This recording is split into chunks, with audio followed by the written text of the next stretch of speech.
Ang tatay ko galing siya sa generation na laging galit. Maalala ko, sinabi niya talaga sa akin, paulit-ulit habang ako ay lumalaki. Ikaw, hindi ka tao sa paningin ko. Napaisip ako, pusa? O aso?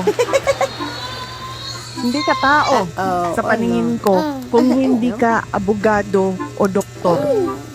Alam mo, kung hindi mo ayusin yung law school mo, magiging kabit ka lang ng politiko.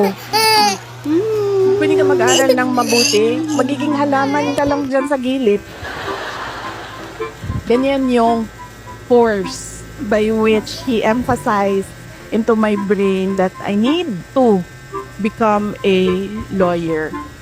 Hindi sa nanay ko dahil ang nanay ko sobrang supportive nun. Kahit maging halaman ako, didiligan ako nun eh.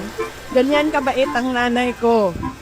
Pero nung nakita niya yung grade ko sa bar exams at nakita niya na mas mataas yung grade ko sa bar exams kesa sa kanya, 5 points ang layo namin. Doon siya nagbago. Pag every time nababanggit yung grade sa bar, hindi na siya talaga nagsasalita. Tapos lagi ko pa sinasabi sa kanya, partida yan pa ha, kasi hindi ako nag-aral eh. Kung nag-aral ako, top-notcher ako eh.